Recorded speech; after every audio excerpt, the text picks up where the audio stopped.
ভারতের যে seven sister যে রাজ্যগুলি আছে ইটারেরও নাই, তারা বলে আড়াতে আছে, তোমরা আর সমুদ্র ব্যবহার করো, আর ব্যবসা করো, তোমারও জীবন পাল্টে যাক, আর জীবন পাল্টে যাক। উত্তর পর্যন্ত কুমিরা পর্যন্ত এটা যে কোনো জায়গার মধ্যে বন্দর বানান যায় এবং বন্দর হলে জায়গা ঠিক করে রেখে ইন্ডিয়ান ওইব ওইলি কক্সবাজার আরো দক্ষিণাত্তর শুরু করি পুরা জায়গা সারা বাংলাদেশের পক্ষ পুরা জায়গা তোমার এই এলাকার জায়গা সম্পূর্ণ পরিবর্তন হয়েছে।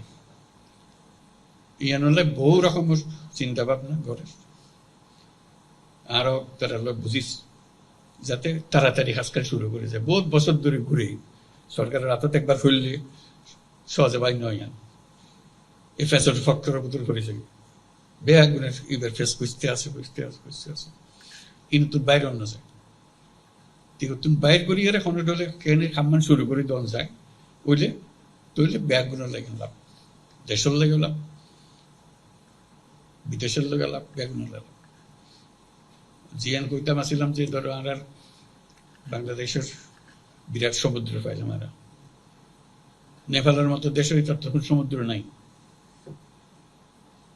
ইয়ান তার কোয়াল ভাঙা সমুদ্র নতাই দিয়ে তার দুনিয়ার যোগাযোগ আর নতায় ট্রেন করি আর কত মাল নিয়ে যাবে। সমুদ্র হইলে আসল জায়গা, দুনিয়ার ব্যবসা করেন বলে সমুদ্র লাগে। ভুটান রয়ে জায়গা নেই, সমুদ্র নাই। আর ভারতের যে সেভেন সিস্টার যে রাজ্যগুলি আছে ইটারেরও নাই, তারা বলে আড়াতে আছে, তোমরা আর সমুদ্র ব্যবহার করো, আর ব্যবসা করো, তোমারও জীবন পাল্টে যাক, আর জীবন পাল্টে যাক। এটারও রাজধানীটা ছাড়া হইতো নাই ছাড়া। সে কারণে কক্সবাজারের ভূমিকা বিরাট ভূমিকা। ইয়ান কেন করি গরম যাইব অনরার মনত কি আছে জানিবেন আর কথা হয়ে গেলে নয় অনরার তো জানি বললে আর শীত করে সামগ্রিক পরিবেশ ও জনসংখ্যার চাপ হ্রাস করে প্রায় 25 লক্ষ জনগোষ্ঠী 15 জনগোষ্ঠীর চিকিৎসা সেবা প্রদানে বিদ্যমান 250 শয্যার জেলা সদর হাসপাতাল, বিদ্যমান 500 শয্যার আধুনিক হাসপাতালের উন্নীতকরণ ও ডাক্তারদের শূন্যপদ পূরণ, ইয়াবা ও রোগ নির্মূল টাস্কফোর্স গঠন করে যুব সমাজকে রক্ষা করা করে কক্সবাজার জেলা সদর হতে নদীতে মহেশখালী জেলা কুতুবদিয়া উপজেলায় যাতায়াতের সুবিধা পূর্বের কস্তুরাঘাট আইডাব্লিউ ঘাট হতে কস্তুরাঘাট সার্ভিস চালুর লক্ষ্যে ওটাই বাকখালী নদী উদ্ধার ও ড্রেজিং করা সর্বশেষ ওদের কর্মসংস্থানের লক্ষ্যে এবং জেলার উৎপাদিত পণ্য সামগ্রী এবং স্থানীয় বাজারজাতকরণের জন্য শিল্প জরুরি তৎলক্ষ্যে বিদ্যমান বিশেষ শিল্পনগরী সম্প্রসারণ নতুন শিল্পনগরী স্থাপন করা প্রয়োজন। আমার প্রস্তাবসমূহ ধৈর্য ধরে শোনার জন্য আমাদের বৃহত্তর গ্রামের সন্তান ও বিশ্ববরণ্য বৃহত্ত ও নোবেল সন্তানী জনাকে ধন্যবাদ দিচ্ছি। অনারা আর কক্সবাজারের পক্ষ থেকে অনেক শুভেচ্ছা ও ধন্যবাদ। আর পরে ধন্যবাদ জনাব মোহাম্মদ মাহবুব রহমান। মূল্যবান অনেক প্রস্তাব শুধু দৃষ্টি আকর্ষণ করার জন্য যে একটা অনেকগুলোর মধ্যে একটা যে হাসপাতালগুলোর কথা বললেন যে হাসপাতালটা সব জায়গাতে হাসপাতাল দরকার, এতে কোনো সন্দেহ নেই। আমার কোনো পরামর্শ আমি নিজে করেছি, আপনাদেরও পরামর্শ দিই, সরকারের জন্য অপেক্ষা না করা। সরকারের হাসপাতাল মানে আর বিপদের বোঝা ঘাড়ে চাপবেন, এই বিপদ থাকবে না, ওষুধ থাকবে না, ওই থাকবে না, এর কেন যাবেন না? কক্সবাজারে কি লোকের অভাব আছে, টাকার অভাব আছে? আমার বলেন, বাজারে 2-4 লোক এক বলতে পারে আমি করো, এবারে দান সব দেওয়ার জন্য না, যে বিনা পয়সা চিকিৎসার জন্য দেওয়া না, যা খরচ পড়ছে খরচটা আদায় করেন। খরচ করলে জিনিসটা চলবে, আপনার টাকা কাছে ফেরত চলে আসবে। যেহেতু আপনি যে বিনিয়োগটা করেছেন বিনিয়োগের টাকা আস্তে আস্তে আপনি চলে আসবে, এটা বিনিয়োগ চলতে থাকবে। যেহেতু মানুষ পয়সা দিয়ে করে চিকিৎসাটা পায়, সরকারি চিকিৎসার সমস্যা হচ্ছে আপনি যেটা চাচ্ছেন সেটা পাচ্ছেন না, ডাক্তার নাই। আমাদের বহু হাসপাতাল ডাক্তার নেই।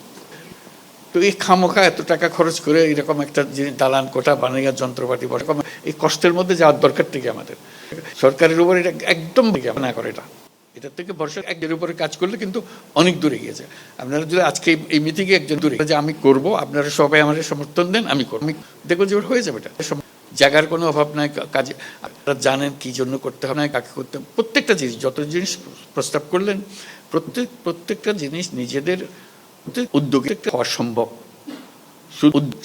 কেউ কাউকে না কাউকে কোমর বেঁধে নামতে হবে যে আমি করবো। কক্সবাজারের লোকের একটা বৈশিষ্ট্য হলো তারা মাথার ভিতরে একটা এটা সৃষ্টি করা যায় না। কথা ঠিক নয়, কথা মাথার মধ্যে ফেললাম না না পারিয়ে একদম ঢুকে গেলে কিন্তু কই যাবে, ওনারা গেলে কিন্তু সরকার এখনো হাম লাগতো না, আর ব্যাকিং করে ফেলেন।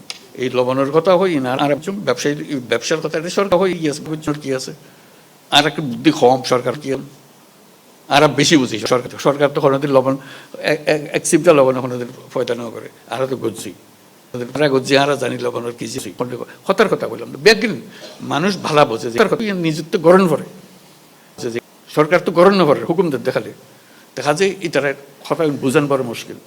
নিজে করি ফুললে দুই আত্মরে গেলে বোধ ফুললে ফেলান যায়। এই চেষ্টা করেন দিল্লি কক্সবাজার এনে দিল্লি আজিয়ে পর্যটন কেন্দ্র বললাম যে না, পর্যটনের কথা বারবার হওয়ার দরকার নাই। এবার বিরাট অর্থনৈতিক শক্তি এই কক্সবাজার, এই জিনিস শ্রমিকেরা খেয়াল করে।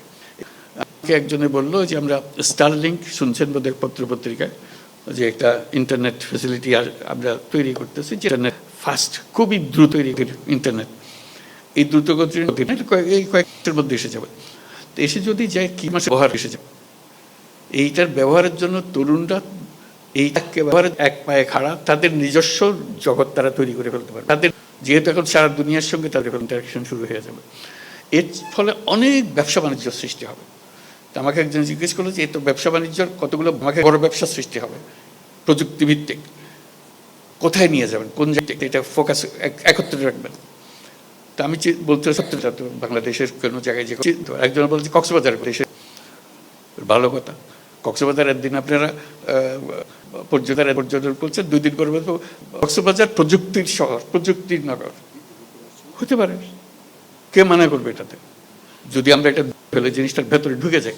কাজে সুযোগ আসতেছে, সুযোগগুলো ধরার কেউ তো সরকার এসে আপনাকে ধরিয়ে দেবে না, সরকার তো শুরু করছে ধরে নিতে হবে, আমরা ধরে নিতে হবে, এটা আমাদের, এটা আমরা করবো, আপনাদের আর চিন্তা করার কিছু নেই, আমাদের রাস্তা পাত লাগিয়ে দিয়েছেন, আমরা এটা করার পথে চলতে আরম্ভ করবো। এই জিনিসটা করা, উৎসাহ পেলে কাজ আপনারা করেছেন তা না, এখন আমরা বড় কাজের মধ্যে যাব। এটা পুরো জায়গার পুরো দেশ তো আমরা করতে পারবো না, আমরা আমাদের এলাকাকে, কক্সবাজার আমরা খুবই সম্মানিত একটা নাম সারা দুনিয়ার মধ্যে, তো সেটা সেই সম্মানের সঙ্গতি করে আমরা দেশের যারা নাগরিক আছে তারা এটা করতে পারি না, যারা এই এলাকার নাগরিক আছে তারা করতে পারি, সামর্থ্য আছে, সেই জিনিসটার দিকে মনোযোগ আকর্ষণ করছি। সবাই যা বলছেন তার উপরে এই কথাটা একটু মনে রাখেন, যদি কেউ তার এরকম উদ্যোগ নেন, যদি কেউ আমাদের কোনো সাহায্য সহায়তা লাগে, আমাকে ব্যক্তিগতভাবে লেখেন, সরকার হিসেবে না, আমিও তো এই এলাকার মানুষ, কাজে ব্যক্তি হিসেবে লেখেন, বলে যে আমি করতে চাই, আমার কি করতে হবে আমাদের বলেন, আমি কোমর বাঁধলাম, আপনি কথা একটা বলে গেছেন, আমার মাথায় লাগছে, আমি এই কাজটা করতে চাই, হয়ে গেল। আমি আমার সাধ্য মতো আমি যা যা ব্যক্তি হিসেবে বুদ্ধি দিতে পারি, সলাহ দিতে পারি, এটা আপনার কাজে ওইভাবে চিন্তাটা করেন। সরকারের কাছে ফর্দ দিতে হয়রান হয়ে যাবেন, এটা কোনো কাছে কোথায় যে হারিয়ে যাবে এইসব হয়ে যাবে কোনো ঠিকানা নেই, নিজের কাছে নিজে করে ফেলতে পারলে অনেক ভালো। এই শক্ত সামর্থ্য কক্সবাজারে আছে, বললাম বাংলাদেশের বেশি শহরের এই শক্তি সামর্থ্য নাই, কক্সবাজারে আছে, এটা আপনারা একটু খেয়াল করেন।